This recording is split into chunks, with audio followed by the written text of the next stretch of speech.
On a cold Christmas morning, while the town was lighting trees and hanging wreaths, one house stayed dark. Inside lived a man who once saved lives by building bridges, and lost everything when no one listened to his warning. Every year he visited the same memorial, the same names, the same guilt. But one night, his old house began to collapse, and what he found buried beneath the floor would force him to face a question he had been running from for decades. What if he wasn't meant to stop building, but to build something different? And how did a quiet German shepherd named Buddy become the reason broken men would finally come home? Before we begin, tell me, where are you watching from this Christmas? Drop your country in the comments, and don't forget to subscribe. Snow drifted slowly through the early Christmas morning, soft and deliberate, settling on empty streets and bare trees. The town lay hushed beneath a pale gray sky, as if holding its breath. In the distance, church bells would soon ring. Here, near the edge of town, only wind and memory remained. Jack Miller stood before the granite wall long after the cold had seeped through his boots. At 48, his body still carried the shape of a working man, broad shoulders slightly bowed, a posture trained by years of weight and responsibility. His hands were thick, scarred, and permanently rough, the hands of someone who had trusted steel, concrete, and force more than words. His hair, once dark, had thinned into gray along the temples, cut short out of habit rather than care. A trim beard framed a face of sharp lines and quiet severity, but it was his eyes that told the real story, deep-set, alert, and shadowed by a fatigue that sleep never seemed to cure. Jack's gaze moved slowly across the engraved names. He did not touch the stone. He never did. Beside him sat Buddy, a German shepherd well into his later years. His once black coat was now brushed with gray along the muzzle and chest, his movements slower but deliberate. One ear lifted higher than the other, a remnant of an old injury, but both turned instinctively toward Jack whenever he shifted his weight. Buddy's amber eyes did not scan the surroundings. They watched Jack. At nearly 9 years old, Buddy had learned that vigilance meant something different now. He was not guarding a perimeter. He was guarding a man. Jack came here every year, sometimes more. He never brought flowers, never bowed his head, never whispered prayers or apologies. He simply stood, as if waiting for something the stone could not give, an answer, perhaps, or permission. Years ago, Jack Miller had been one of the Army's most dependable combat engineers, not the kind who sought command, not the kind who spoke loudly in briefing rooms. He was the man called in when things looked stable but felt wrong. Bridges, roads, temporary structures thrown together under pressure. Jack had an instinct for how weight moved, how force traveled, how failure announced itself quietly before it became violent. He could read load paths the way other men read faces. That skill saved lives, until the day it didn't. The mission had been rushed, as so many were. A temporary structure, reinforced in haste, was meant to carry vehicles across contested ground. Jack walked it once, then again, feeling a subtle vibration beneath his boots. He noticed a misaligned support where stress transferred unevenly, a flaw small enough to be dismissed by anyone not trained to feel for it. Jack reported it calmly, clearly, without drama. The response came just as calmly. There was no time. The structure would hold. It always did, until it didn't. Jack didn't argue. Engineers weren't trained to argue in war. They warned, they documented. Then they stepped aside. When the structure failed, it failed exactly where Jack had said it would. The collapse was sudden, violent, final. Steel screamed, concrete shattered. Men disappeared in a matter of seconds. Men Jack had trained beside, eaten beside, laughed with in the half-light before dawn. The sound of breaking metal never left Jack. It lived behind his eyes, returning uninvited in quiet rooms, in sleep, in the echo of dropped tools. Jack survived. He never believed he had been spared. He believed he had been left behind to remember. PTSD did not arrive all at once. It came slowly, seeping into the cracks of his days. Sleep fractured first. Loud noises stiffened his muscles. Crowded rooms made his skin crawl. He began to catalog exits automatically, then stopped entering places altogether. When the Army offered a medical discharge, Jack didn't resist. He no longer trusted himself to be responsible for anything people stood beneath. He returned home to the wooden house his grandfather had built decades earlier at the edge of town. It was not abandoned, but it was tired, beams bowed with age, joints loosened by weather. A structure that had carried generations and was beginning to show the cost. It had once been solid. It had once been safe. Jack thought that suited him. He took work that required muscle, not judgment. Road repairs, seasonal labor, jobs where mistakes didn't fall on people. He spoke little, kept his head down, and left before familiarity could form. People described Jack as distant, polite but closed, helpful but unreachable. They were right. Buddy came into Jack's life shortly after the discharge. A retired working dog, released early after sustaining injuries overseas, Buddy carried his own quiet history. Like Jack, he had done his job well and paid for it without ceremony. They settled into each other's company without explanation. Silence suited them both. At the memorial, Jack's eyes paused at one name. He did not linger longer than the others, but his breathing changed, just enough. Buddy sensed it and shifted closer, his shoulder pressing gently against Jack's leg. "I know," Jack murmured, barely audible. The wind stirred, rattling bare branches overhead. Somewhere beyond the trees, the town would soon wake. Kitchens would warm, lights would flicker on. Christmas morning would begin the way it always did. Jack turned away before the bells rang. The walk back to his truck was slow. Winter made his joints ache more now, a reminder that time moved whether he wanted it to or not. Buddy waited patiently as Jack brushed snow from the windshield, tail swaying faintly. Driving home, Jack passed houses glowing with early celebration. Wreaths hung on doors, trees shimmered behind windows. Children would be waking soon, shaking wrapped boxes, believing in things that still felt certain. Jack didn't resent them. He simply didn't belong there. His own house greeted him the way it always did, silent, leaning slightly into the wind, porch boards creaking under weight they had carried too long.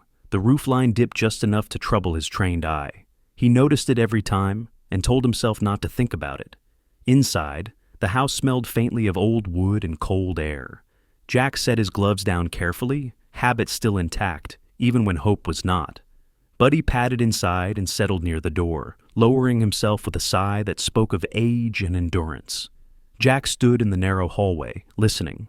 Wood contracted in the cold. Beams whispered under stress. Any other man would have heard nothing unusual. Jack heard everything. He pressed his forehead briefly against the wall, grounding himself in the solid sensation. He did not plan repairs. He did not measure. He did not calculate. He had made a promise long ago.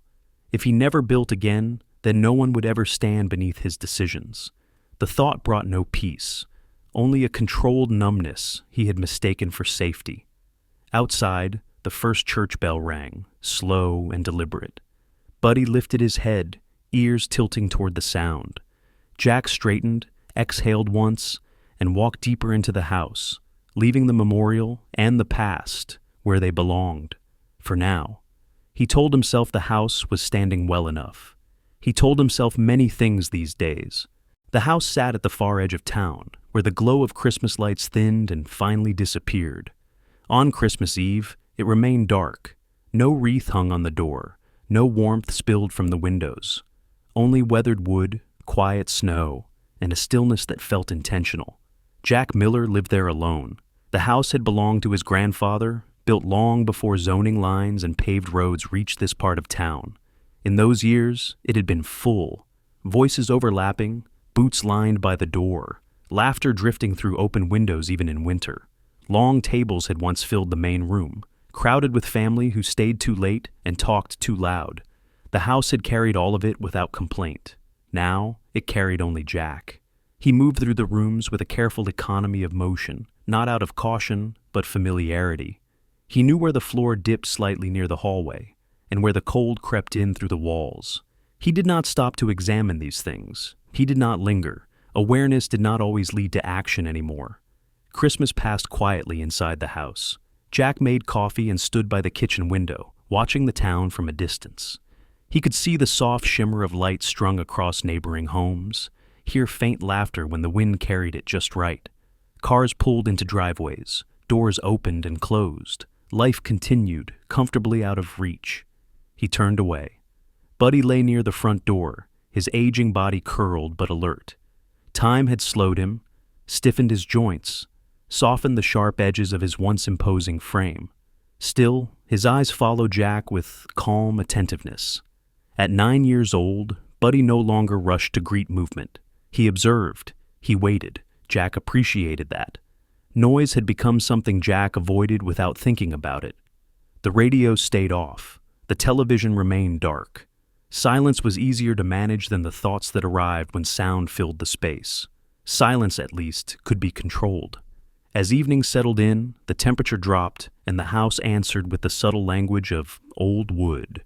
A low groan here, a quiet shift there. Jack paused once, hand resting on the back of a chair, then continued on as if he had heard nothing. Later, there was a knock at the door. Jack stopped cold. No one came this far down the road by accident. Buddy rose slowly and stepped closer to Jack, positioning himself between the man and the door. Jack hesitated, then opened it just enough to see who stood outside. The woman waiting on the porch wore a long wool coat and sensible boots dusted with snow. She was tall and slender, her posture straight without being rigid. Auburn hair was pulled into a loose braid that rested over one shoulder, strands already slipping free in the cold. Her face held the kind of lines earned through patience rather than age, and her eyes carried a quiet steadiness that suggested she noticed more than she said. "Evening, Jack," she said, softly. "I hope I'm not intruding." Her name was Sarah Collins. She lived 3 houses down, close enough to notice patterns. She worked part-time at the town library and spent her winters helping coordinate meals for families who needed them. People trusted Sarah easily, not because she pressed for it, but because she never pretended not to see what was right in front of her. Jack nodded once. "Evening? We're having a small gathering tonight," she said. "Just neighbors, nothing loud." Jack already knew the answer forming in his chest. "We're fine." Sarah didn't argue. She smiled gently, as if she had expected that reply. Her gaze shifted briefly to Buddy, who stood quietly at Jack's side. "He's getting older," she said, not as a comment, but as an observation. Jack stiffened, then relaxed. "He's all right." "I'm glad," Sarah replied.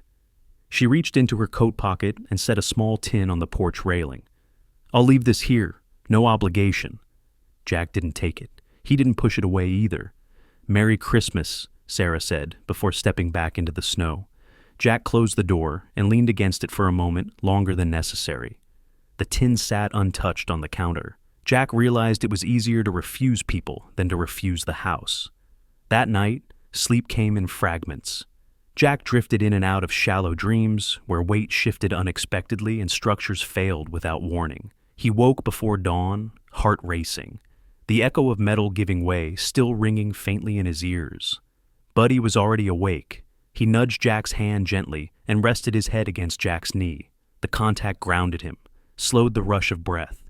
"Easy," Jack murmured. Morning arrived gray and quiet. Christmas Day passed without ceremony. Jack drank his coffee slowly and watched the snow continue to fall, light but steady. Outside, children passed the house on their way to neighbors' yards, laughter trailing behind them. Jack did not feel resentment, only distance. Then the house made a sound that stopped him cold. It wasn't loud, it wasn't sudden, just a sharp, unmistakable crack. Buddy barked once, sharp and alert. Jack moved toward the back room, every instinct awake now. Near the corner, a support beam had shifted, not collapsed, not yet. A thin fracture ran along its length, widened by cold and time. Dust drifted down from the ceiling and caught briefly in the light. Jack stared at it. He knew exactly what needed to be done. He knew how long the beam had. He knew the sequence that would follow if nothing changed. He stepped back, not because he didn't care, but because caring had once cost him everything. Jack sat heavily in the chair by the window, hands trembling despite his effort to steady them. Buddy pressed against his leg, solid and warm. The house remained standing. It did not demand his attention. It did not collapse to force his hand. It waited. And Jack, sitting there in the quiet on Christmas Day, understood something he had spent years avoiding. The house was not failing because he had abandoned it. It was waiting to see if he ever would stop abandoning himself. The snow began falling heavily just after midnight, the kind that softened edges and swallowed sound. By dawn, it pressed against the house in thick silence, wind driving it hard against the walls. The world beyond the windows disappeared beneath white weight, and the house bore it the way it always had, quietly, without complaint. Until it couldn't.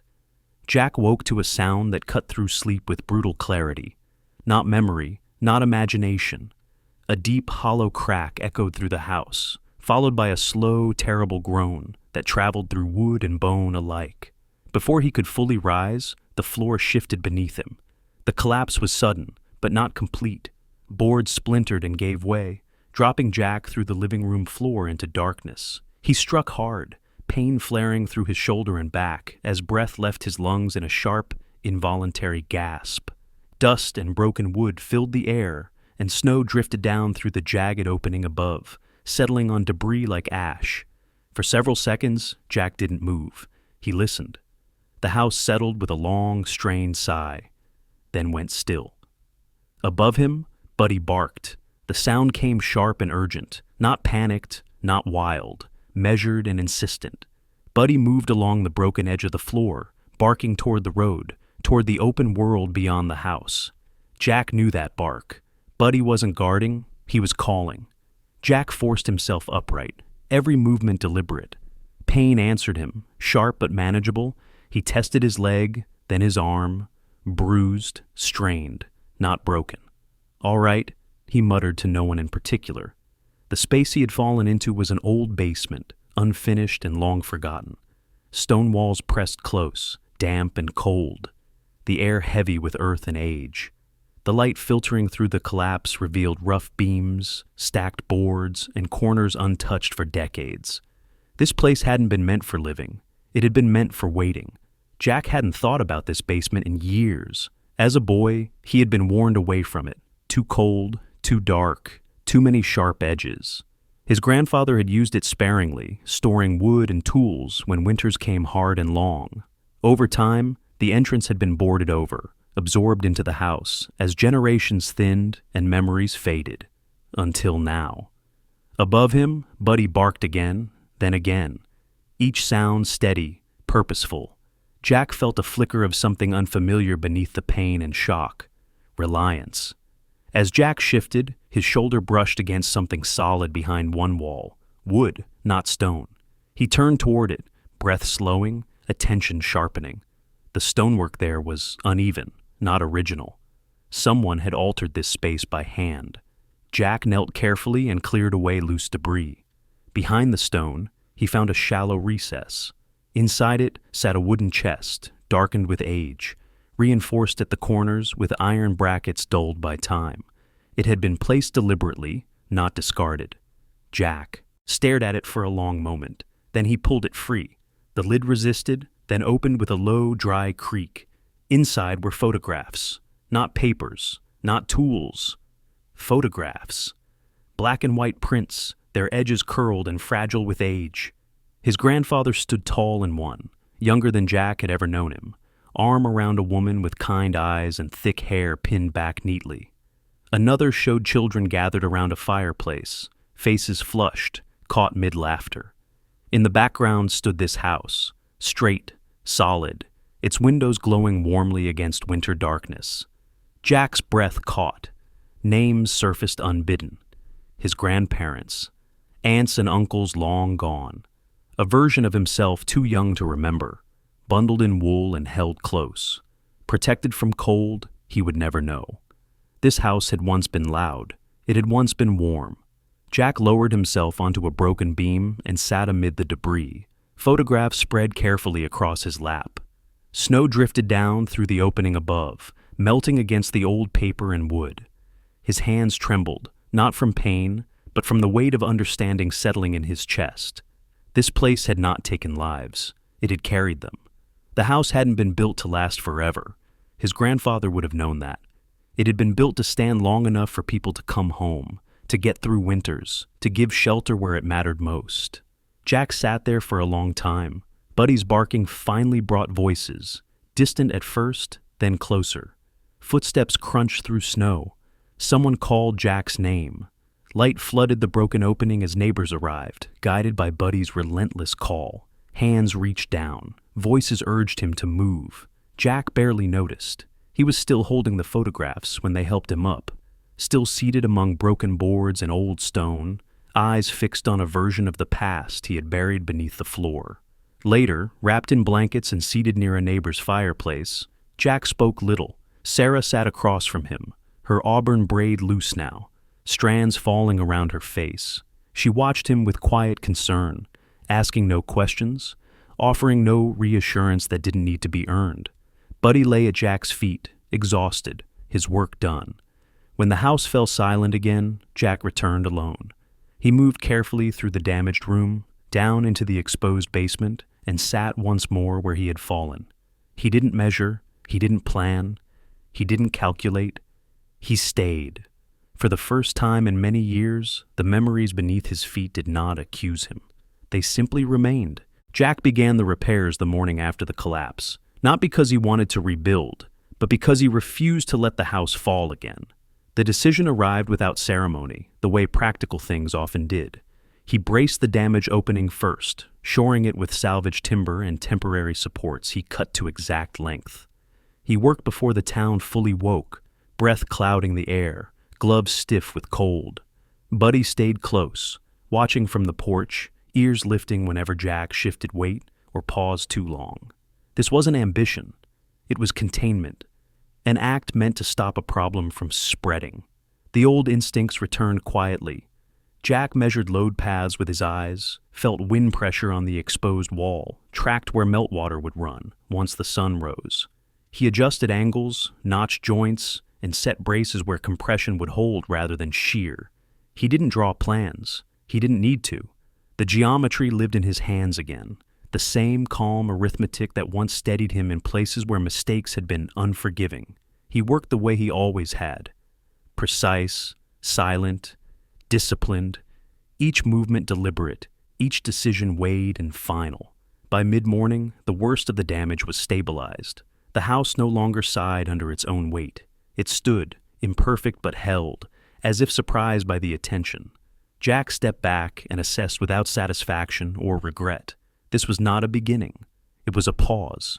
He kept going anyway. Over the next days, Jack fixed only what threatened failure.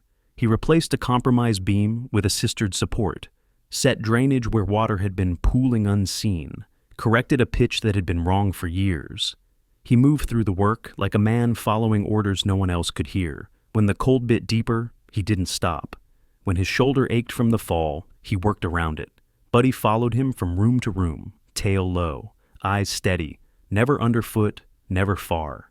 People noticed. They noticed because Jack's truck stayed parked out front longer than usual, because the sound of sawing carried down the road in the early hours, because a man who had avoided attention for years was suddenly visible, still quiet, still distant, but unmistakably at work. The first neighbor to approach was Tom Alvarez, a retired machinist with hands permanently stained by oil and a mustache gone white at the edges.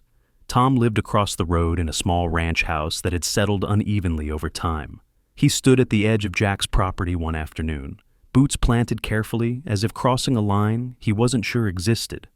"Didn't mean to interrupt," Tom said, voice rough but respectful. "Just thought I'd ask." Jack looked up from the beam he was fitting. He didn't invite Tom closer. He didn't wave him away. He waited. "My back door's been sticking for years," Tom continued. "Gets worse every winter. Thought it was the door. Turns out it might be the frame." Jack studied the house across the road, eyes narrowing slightly. He didn't need to step inside to see it.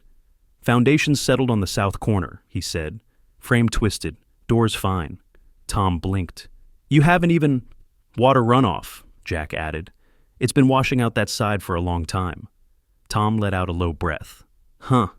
Jack wiped his hands on his jeans. "You'll need to redirect it, or it'll keep moving." "Could you—" Tom started, then stopped himself. "Never mind." Jack shook his head once. "I'll take a look." He did. He pointed. He explained only what was necessary, no more. He didn't accept coffee when Tom offered. He didn't sit down. He left when the advice was given, returning to his own work as if the exchange had been purely transactional. Word traveled fast in a small town. Soon it was Mrs. Halverson, stooped but sharp-eyed, asking about a crack near her chimney. Then it was Daniel Price, a younger man with a tired face and calloused hands, worried about the sag in his porch roof. Jack answered each question the same way, briefly, accurately, without invitation to linger. He saw problems quickly. He named them plainly. He left people with what they needed to fix them. He did not stay. Sarah watched all of this from a distance at first. She passed by with groceries, paused at the edge of the yard, offered a nod. Jack returned without comment. She noticed how his posture changed when he worked, how the slight tension left his shoulders, how his movements found an old rhythm. She noticed how he never crossed the invisible line into conversation, never accepted thanks beyond a single nod. One afternoon, she stopped. "Look steadier," she said, gesturing to the brace section of the house. "It'll hold," Jack replied. She studied him openly now. Tall and slender, Sarah moved with an unhurried grace, her auburn hair tucked beneath a knit cap, pale skin pinked by the cold. There was patience in the way she stood, weight balanced, hands relaxed at her sides. She wasn't waiting for him to speak. She was simply present. "You don't have to do this alone," she said. Jack set down his tool. "I'm not." Her eyes flicked to Buddy, who lay nearby, watching them both. Sarah smiled faintly. "I meant people." Jack didn't respond. He picked up his tool and returned to the beam. Sarah didn't press. She never did. The days grew colder. The repairs continued. Jack's reputation grew, not as a man returning, but as a resource. Someone you consulted, not someone you knew. He helped without warmth, without distance either. It was a careful balance, one he maintained instinctively. Building had come back. People had not. At night, he reviewed the day's work in his head, not with pride, but with the same vigilance he had once applied to temporary structures under fire. He checked for weaknesses. He listened for sounds that didn't belong. Buddy slept at the foot of the bed, rising whenever Jack stirred, settling when Jack did. The house held. Jack did not celebrate. He did not plan what came next.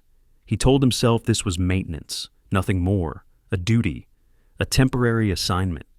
Still, when he closed his eyes, he no longer heard metal screaming apart. He heard wood settling into place. The first hammer strike sent a tremor through Jack's hands that had nothing to do with cold. The sound was clean, ordinary, metal meeting wood, but it echoed inside him with an intensity he hadn't felt in years. He paused, breathing shallowly, the tool hanging useless at his side. Buddy lifted his head from the porch, amber eyes fixed on Jack, reading the shift before Jack could name it himself. Jack tried again. The second strike landed true, but his pulse spiked all the same. He set the hammer down and pressed his palms together until the shaking slowed. He told himself it was just noise, just work. But the past did not care what he told himself. As the repairs progressed, the nights changed. Sleep fractured into short, restless stretches. In dreams, the temporary structure from years ago rose again. Beams aligned wrong, warnings spoken and dismissed. It collapsed over and over, each failure arriving a second too soon, each sound of tearing metal sharper than the last. Jack woke drenched in sweat, heart pounding, the phantom scream of steel lingering long after the room came back into focus. Buddy never slept through those nights. He rose whenever Jack did, pressing close, anchoring him to the present. Jack rested a hand on the dog's broad neck, fingers sinking into fur gone coarse with age. Buddy was 9 now, older, slower, but still steady. The scars on his flank from long ago service pulled slightly when he shifted, a reminder that neither of them had come home untouched. During the day, Jack worked anyway. He planned around the triggers where he could, spacing tasks, choosing quieter tools. But the world did not bend to accommodation. A dropped board, a sudden clang, the sharp report of a nail gun from down the road. Each sound found him. He managed it the way he always had, by narrowing focus, by finishing what was in front of him, by refusing to quit. Then the letter arrived. It came in a plain envelope, the seal official, the tone impersonal, a winter safety notice, an inspection requirement, a list of deficiencies, some addressed, some pending, followed by a deadline. Jack read it twice, then a third time. The words were measured and neutral, but the meaning was not. If the house did not meet standard by the deadline, it would be flagged as unsafe for winter occupancy. Jack folded the letter carefully and set it on the counter. He did not swear. He did not raise his voice. He simply stood there, breathing through the familiar tightening in his chest. He knew what the house needed. He knew he could do it. What he didn't know, what the letter forced him to confront, was whether he trusted himself to be responsible for a structure people might rely on again. The knock came later that afternoon. The man on the porch introduced himself as Evan Rourke. He was in his early 50s, tall and broad-shouldered, with neatly trimmed dark hair threaded with gray and a smile that practiced warmth without offering it, freely. His coat was expensive but understated, his boots clean despite the snow. He carried himself with the confidence of someone accustomed to being listened to. "I hear you've got a project here," Evan said, glancing past Jack into the house. "Tough timing, winter coming on like this?" Jack waited. "I work with properties like this," Evan continued. "Older homes, complicated histories." His eyes lingered on the brace sections, the temporary supports. "I know the county's been tightening standards. Makes it hard on folks." "What do you want?" Jack asked. Evan smiled, hands open. "I can take it off your hands. Cash, quick close. You won't have to worry about inspections, repairs, or pressure." Jack said nothing. Evan's gaze shifted to the photographs laid out on the table, those same black and white prints Jack had brought upstairs and couldn't bring himself to put away. The smile softened, just a touch. "Sentimental value," he said. "I get it, but sentiment doesn't pass inspection." Jack felt the old anger stir, not hot, not explosive, but sharp and controlled. "You should go." Evan nodded, unoffended. "Think about it. Deadlines don't." After he left, the house felt smaller. The photographs seemed heavier. Jack gathered them carefully, stacking them with reverence and unease. They had steadied him once. Now they pressed on him with a different weight. If he failed here, if he misjudged, if he rushed, if he trusted the wrong fix, would he be responsible for another collapse? Another winter that took more than it should? Sarah came by near dusk, drawn by the sight of the official notice taped briefly to the window before Jack removed it. She didn't ask to see it. She didn't pretend not to know. "You don't have to decide today," she said, standing a respectful distance away. Tall and slender, her auburn hair was loose now, catching snowflakes that melted against her coat. Her pale skin showed the faint flush of cold, her eyes attentive but calm. She had learned, somehow, when to speak and when to leave space. "They don't wait," Jack replied. "They never do," she said. "But you're not the same man you were when you started this." Jack looked at the photographs in his hands. "That's what worries me." Sarah didn't counter him. She nodded once, as if acknowledging a truth that didn't need correction. "If you need a second set of eyes," she offered, "or help coordinating permits." "I'll handle it," Jack said, more sharply than he intended. Sarah accepted it without flinching. "I know." She left as quietly as she'd come. That night, the dreams returned with force. The structure fell again, and again, and again. Jack woke before dawn, breath ragged, the letter and Evan's voice looping through his thoughts. Buddy stood at the foot of the bed, waiting. At first light, Jack went to the table and spread the photographs out once more. He studied the faces, the confidence in his grandfather's stance, the way his grandmother's hand rested easily at his side. They had built this place to hold people through winter, not to last forever. They had trusted work done with care, not perfection. Jack folded the inspection notice and set it beside the photos. He didn't decide, not yet, but he stood up, reached for his tools, and called Buddy to his side. If he was going to fail, he would fail doing the work right. The night pressed in hard and close, the kind that left no room to breathe. Jack woke with his heart racing, the echo of unfinished decisions and broken timelines colliding in his head. He sat on the edge of the bed, hands clenched, listening to the house hold its shape around him. The letter from the county lay folded on the table. Evan's careful smile hovered where sleep should have been. The photographs, faces warmed by a fire he no longer had, waited where he'd left them. Jack stood, pulled on his boots, and stepped outside without turning on a light. He didn't plan to go far.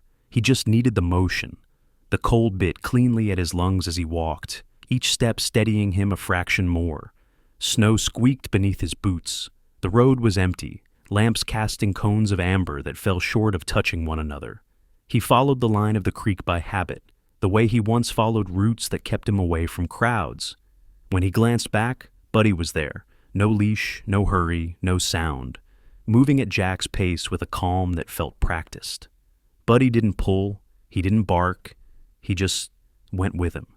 The old bridge came into view as a darker shape against the night. It spanned the creek where the banks dipped low, built long ago when weight limits were suggestions and timber was plentiful. The railings leaned, the deck sagged at the center, but it still stood. Jack slowed. The place had a gravity to it, a way of drawing people who didn't want to be seen, but didn't want to disappear either. A fire glowed beneath the far side, contained in a rusted barrel. 3 figures huddled close, shoulders turned inward against the cold. They didn't look up right away. They were used to passing headlights and footfalls that meant nothing. Buddy changed that. He stepped forward, tail low and relaxed, head level, his posture open and unthreatening. He approached as if greeting an old friend. One of the men looked up first. He was tall and spare, wrapped in a heavy coat that had seen better winters, his beard thick and gray, his eyes sharp despite the hour. He watched Buddy approach without alarm. "Evening," he said, voice roughened by cold and cigarettes. Buddy stopped a few feet away and sat as if invited. Jack stayed back, hands visible, posture loose. "Evening." The second man was younger, late 30s maybe, with a face worn beyond his years. A knit cap shadowed his eyes. His hands trembled as he held them near the fire. He glanced from Buddy to Jack, then back again. The third was a woman with cropped dark hair and a lined face, bundled in layers, her gaze steady and assessing. She held herself with a discipline Jack recognized immediately, spine straight, movements economical, eyes always tracking. "Your dog's calm," the woman said. "That's not an accident." "He's been around people," Jack replied. "He knows when to keep his distance." The older man nodded. "Name's Walter," he said, offering a hand that Jack shook briefly. "This is Ben, and that's Maria." He gestured to the woman, who gave a short nod. Buddy leaned his shoulder lightly against Walter's knee, accepting a scratch without demanding it. The fire popped softly. The creek moved beneath the bridge with a low, steady sound. They didn't trade stories right away. They didn't need to. Jack stood with them, warming his hands, letting the quiet do its work. He noticed the signs without staring, the way Ben flinched when a truck crossed the far road, the way Maria positioned herself where she could see both ends of the bridge, the way Walter's eyes softened when Buddy shifted closer. Familiar markers, a language learned the hard way. "County's been pushing folks out," Walter said eventually, "calling it safety." Jack nodded. "They sent me a letter." Ben laughed once, sharp and humorless. "They do that." Maria watched Jack closely. "You fixing something?" she said. It wasn't a question. "Yes," Jack answered. "For yourself?" she asked. Jack hesitated. Buddy looked up at him then, ears lifting slightly, waiting.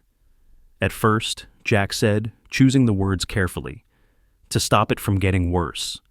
"And now?" Maria pressed, not unkindly. Jack stared at the bridge, at the way it bowed and held, imperfect and still useful. "Now, I'm not sure." Buddy stood and took a step toward Ben, who stiffened, then relaxed as the dog sat again, present but unobtrusive. Ben reached out slowly, resting his hand on Buddy's back. His breathing steadied. "He does that," Jack said softly. "Reminds people where they are." Maria exhaled, a sound that carried years in it. "We could use reminders." They talked then, quietly. Not about battles or dates or places that didn't come home clean. They talked about winters and repairs that never seemed to catch up, about inspections that didn't see people, about nights that went on too long. Jack didn't offer solutions. He didn't sketch plans in the air. He listened. When he spoke, it was only to name what he saw. Risks, not judgments. Possibilities, not promises. When they parted, it was with nods and hands clasped briefly. Buddy lingered until Jack turned back toward the road, then followed without looking back. The walk home felt different.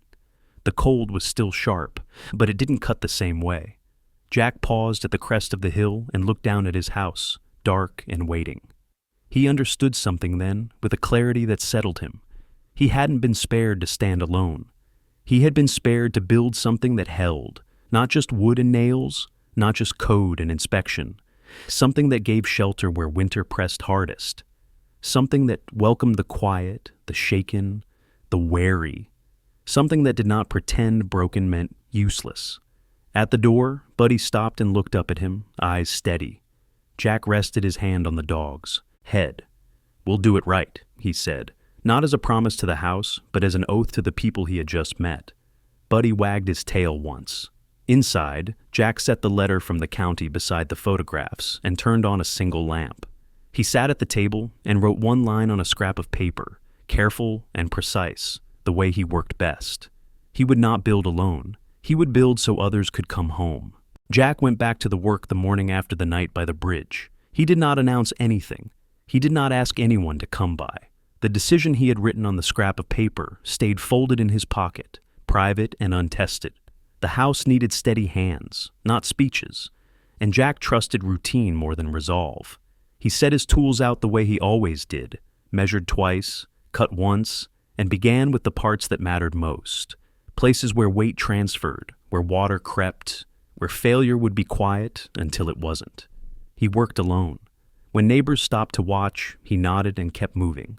When questions came, he answered them briefly, the same way he always had. A porch sagged because a ledger had been fastened wrong years ago. A crack near a window tracked back to freeze-thaw cycles and poor drainage. A rattle in the attic meant a brace had loosened. Jack gave advice without embellishment, hands still, eyes precise. He fixed a step here, braced a rail there, refused coffee, refused lunch, refused company. He left before thanks could turn into obligation. It took time for the pattern to change. The first sign came quietly. Jack found a stack of straight 2x4s leaning against the side of his house one afternoon, ends wrapped in plastic to keep them dry. There was no note, no knock, just the lumber, clean and useful, the kind that cost enough to be noticed. Jack stood with his hands on his hips for a long moment, breath slow, as if the boards might explain themselves. He moved them under cover and said nothing. 2 days later, a bundle of shingles appeared by the porch steps, tar paper folded neatly on top. Then a box of fasteners set just inside the door, unopened. Each time, Jack told himself it was temporary. Each time, he considered loading the materials into his truck and returning them. Each time, he didn't. He had learned how to refuse help. He was learning how to accept it without turning it into debt. Sarah noticed the changes before she mentioned them. She always did. She came by with library returns tucked under her arm, tall and slender as ever. Auburn hair braided loosely against the cold, pale skin, showing the faint flush of winter. She stood at the edge of the yard, watching Jack set a beam with care, Buddy lying nearby, chin on his paws, eyes following every movement. "You're getting supplies," she said lightly, not accusing, not prying. Jack didn't look up. "They'll get used." "That's not what I meant." He set the beam, checked it, then straightened. "I didn't ask." Sarah nodded. "I know." She didn't step closer. She didn't offer to carry anything. She simply stood, hands tucked into her coat pockets, letting the moment breathe. Sarah had a way of being present that never crowded a room. Years of helping people had taught her when to hold back as much as when to step in. "You've been fixing things," she said. "Not just here." Jack shrugged. "It's work." "It's help," she replied. "There's a difference." He didn't argue. He returned to the beam. Over the next week, the house began to change in ways Jack hadn't planned. Not structurally, he controlled that, but in atmosphere. The porch held footprints that weren't his. The air smelled faintly of cut wood and coffee from cups he hadn't poured. Buddy lifted his head more often, greeting familiar footsteps without barking, tail swaying once before settling again. People didn't linger. They didn't gather. They left things and went. It was a language Jack understood. No pressure, no speeches, no thanks required. He accepted it the way he accepted weather, by adjusting and continuing on. Tom Alvarez came by with a pickup bed full of salvaged metal brackets one afternoon, face creased into a practical smile beneath his white-edge mustache. "Had these left over from a job," he said. "Figured they might fit something you're doing." Jack inspected them, nodded once. "They will." Tom leaned against the truck, hands in his pockets. "You're not wrong about that drainage, by the way. Door opens smooth now." "Good," Jack said. Tom waited, then added, "If you need a hand setting anything heavy, I'll let you know," Jack replied, not unkindly. Tom accepted that. He always had. Maria came next, alone, without the others from under the bridge. She wore the same cropped dark hair, the same straight-backed posture, eyes alert and measuring. She held out a thermos. "Hot," she said. "No strings." Jack took it, surprised at himself. "Thanks." She didn't smile. She didn't need to. "We're fixing a place down by the creek," she said. "Just to get through the nights. You were right about the railings on the bridge. We braced them." Jack nodded. "Good." She hesitated, then said, "If you ever want more hands than you ask for, we're around." He looked at her then, really looked, at the steadiness under the wariness, at the discipline that didn't need uniform or rank. "I know," he said. She left the thermos and went. The house absorbed these small offerings without fanfare. Jack put the brackets to use, the shingles where they belonged, the fasteners in their bins. He worked longer days now, not because he was chasing a deadline, but because the work had begun to feel shared, even when he was alone. The photographs stayed on the table, weighted with a stone so they wouldn't curl. He looked at them less often, not because they mattered less, but because the house was starting to look like it remembered them too. Buddy adapted to the change with quiet confidence. He greeted familiar people, ignored strangers, chose his spots carefully. His coat had thinned along the muzzle, silvering with age, but his presence filled spaces Jack hadn't known were empty. When Jack paused too long, Buddy rose and leaned in, a gentle nudge that said, "Keep going," without saying why. Jack still refused invitations. He still left before conversation drifted into comfort, but he stopped returning materials. He stopped flinching when he found another bundle waiting. He learned that receiving didn't require repayment if what you had given first was honest. Snow fell in layers that week, thin at first, then thicker, accumulating without announcement. Jack watched it settle on the roof and felt the household. The repairs were taking. The structure answered with silence, the good kind. One evening, as he set his tools away, Jack stood on the porch and looked at the quiet street. Lights glowed in windows up and down the road. He recognized the pattern now, not obligation, not charity, but reciprocity. He had offered skill without condition. The town had answered the same way. The house breathed with more than one life now. Jack rested his hand on the doorframe, feeling the solid resistance beneath his palm. He didn't smile. He didn't make plans. He simply stayed a moment longer than usual, Buddy at his side, snow settling softly around them. The trust between people arriving the way it always did, slowly and all at once. The recognition came the way Jack preferred most things to come, without ceremony. A county vehicle pulled up one cold morning, tires crunching over packed snow. Two officials stepped out, coats buttoned tight, clipboards held close to their chests. They walked the perimeter, paused at the windows, noted the lighting, the benches, the way the space breathed. They asked questions that mattered and avoided those that didn't. When they finished, they thanked Jack, shook his hand, and told him the house would be listed as a community-supported recovery site. An informal model, they said, but one the county hoped others might learn from. Jack nodded. That was all. There was no ribbon to cut, no photograph taken, no speech prepared. When the officials turned to leave, Jack was already inside, tightening the bolts on a chair leg that had gone loose under the weight of too many evenings. He worked with care, kneeling low, fingers steady, testing the joint twice before setting the chair back in place. Someone would sit there soon. It needed to hold. The house had learned that lesson.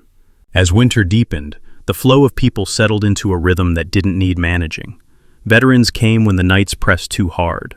Some brought coffee, others silence. A few brought stories they told only once. Most brought nothing but themselves, which Jack understood was enough. He did not schedule. He did not supervise. He kept the fire tended and the kettles filled, and he let the room do the rest. Sarah helped without naming it help. She cataloged donated books quietly, chose titles that didn't startle: poetry, memoirs, histories with margins wide enough for breathing. Tall and slender, with auburn hair now threaded with early silver, she moved through the house with a librarian's gentleness, pale skin warmed by lamplight, eyes always scanning for what someone might need before they asked. She never corrected Jack. She never praised him either. She trusted the work to speak for itself. Tom Alvarez came by once a week with his pickup, dropping off salvaged hardware and taking nothing in return but a nod. His mustache had thinned with age, his hands still oil-stained, his posture stooped but sure. He liked to sit near the door, where he could feel the draft and keep an eye on the hinges. He fixed what he saw loosen and left before midnight. Maria and Leonard came together more often now. Maria kept her cropped dark hair neat, her stance disciplined, eyes tracking entrances out of habit that never left. Leonard moved more slowly, his close-cropped hair almost white, shoulders broad despite the years. He took the bench closest to the hearth, where he could see the room without turning his head. They spoke rarely, but when they did, others listened. Ben came less often, but when he did, he stayed longer. His hands shook less. He laughed once, an abrupt sound that surprised him and everyone else. Buddy lifted his head at the noise and thumped his tail once, as if to mark the moment. Buddy had aged quietly through it all. His muzzle had gone fully silver now, his steps measured, his rests more frequent. He still chose his place on the porch, angled just so, eyes half-lidded but aware. He rose when someone approached who needed grounding, and remained still when stillness was the kinder gift. At night, he slept deeper, satisfied, his work done even as his watch continued. Jack noticed the changes the way he noticed structural shifts, without alarm, with attention. On Christmas Eve, the house filled earlier than usual. Snow fell lightly, the kind that softened laughter and made it carry farther. Someone hung a simple wreath by the door, pine and twine, no ribbon. Jack didn't ask who. He left it there. Inside, the lights glowed steady and warm, no blinking, no glare. The benches filled and emptied in easy cycles. Mugs clinked softly. A story rose and fell near the hearth, punctuated by pauses where silence did its quiet work. Jack moved through the room as needed, adjusting a lamp, adding a log, checking the latch on the door. When a chair scraped too loudly, he knelt and slipped a felt pad under its leg. The sound softened. A man across the room exhaled without realizing he'd been holding his breath. Later, when the room thinned and the snow fell more steadily, Jack stepped outside. Buddy followed, stopping beside him, leaning lightly against his leg. Jack rested his hand on the dog's head, feeling the familiar warmth, the steady presence. He looked at the house then, not as a project, not as a refuge, but as a thing that had found its purpose. It had not been made perfect. It had been made sufficient. It held because the weight inside it was shared. Jack thought of the bridge, of the nights when motion had been the only answer, of the promise he had written on a scrap of paper and folded away. He thought of the photographs that now rested in a frame by the hearth, no longer a burden, but a reminder. His grandfather had built to get people through winter. Jack had done the same, in his own way.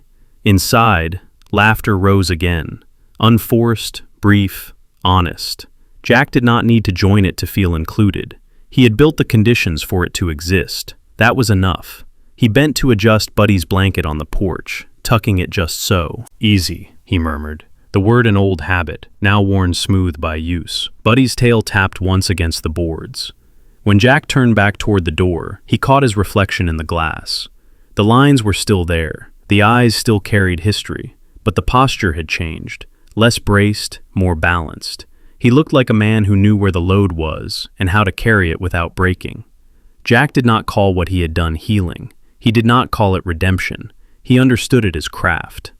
Some structures are built to keep out the cold. Some are built to keep people together. And some, built with care and humility, do not save anyone from war. They save people from losing themselves after it. He opened the door and stepped back into the warmth. Buddy settling at his post, the house holding steady, the night gentled by snow and light. Jack changed the final design without telling anyone. It wasn't a dramatic alteration. There were no sketches spread across the table, no late-night calculations pinned to the wall.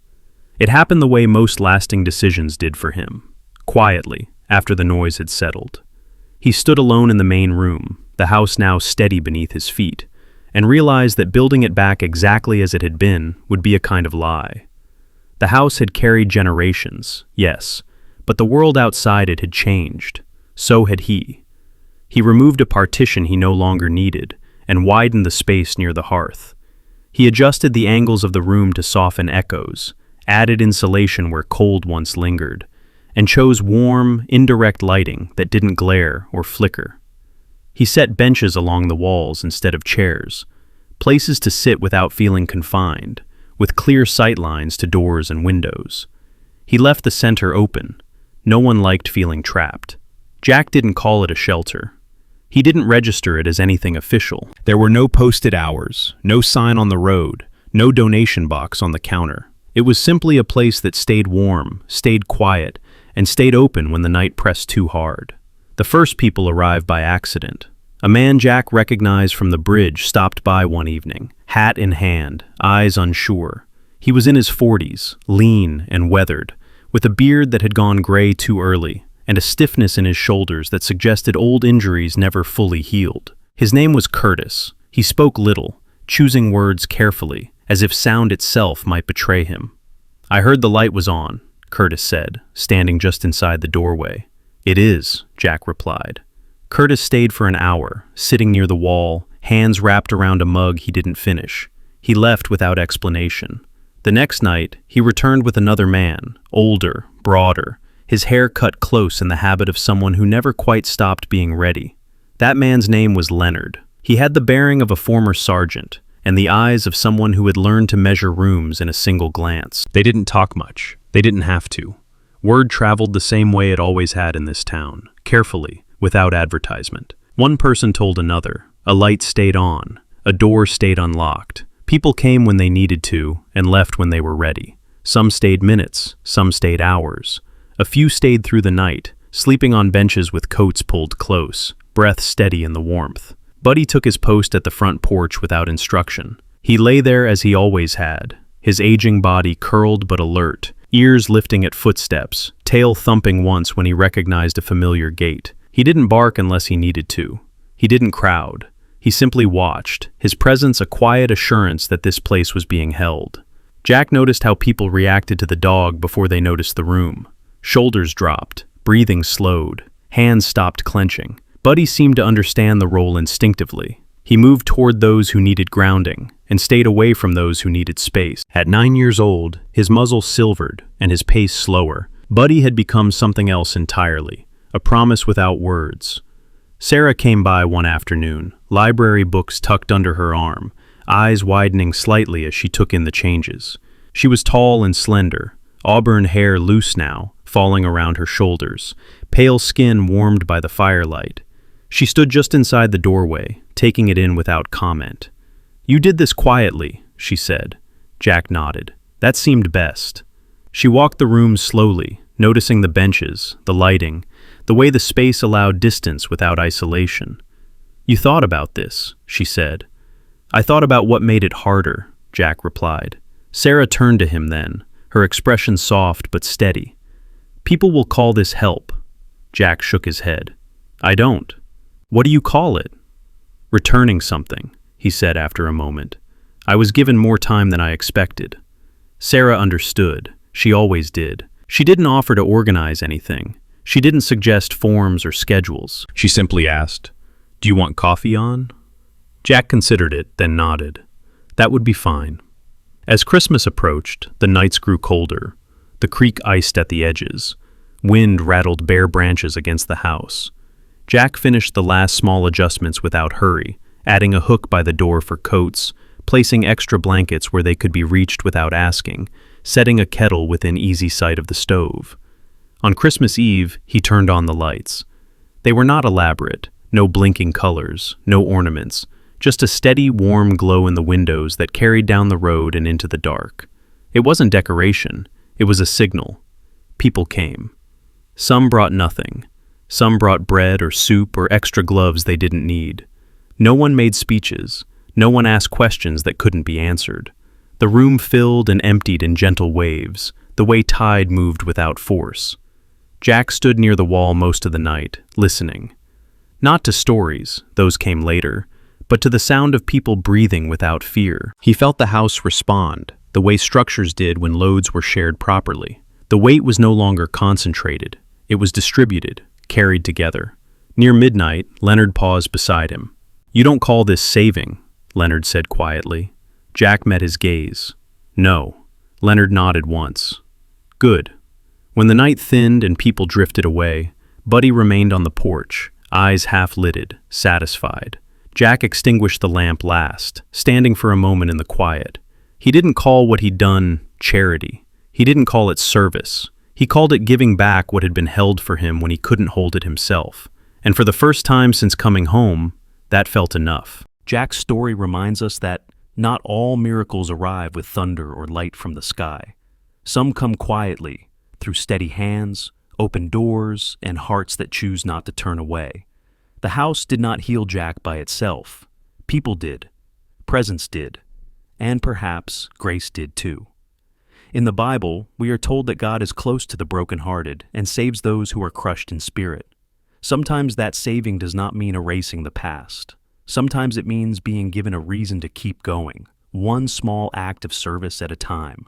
A chair tightened, a light left on, a dog waiting faithfully at the door. Jack never called what he built a miracle, but lives were steadied there, fear softened, loneliness loosened its grip. And that is often how God works, through ordinary people who simply choose to care, even when they themselves are still healing. If this story touched you, let it be a reminder. You don't have to fix the whole world. You only need to hold your corner of it with love, check on someone, listen without judgment. Open a door, literally or figuratively, for someone who is tired. We invite you to share your thoughts in the comments below. Where are you watching from this Christmas?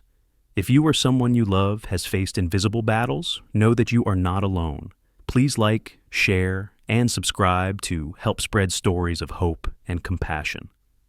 May God bless you and your family. May peace find you where you are. And may this Christmas remind us all that love, once given, always finds its way back. Merry Christmas.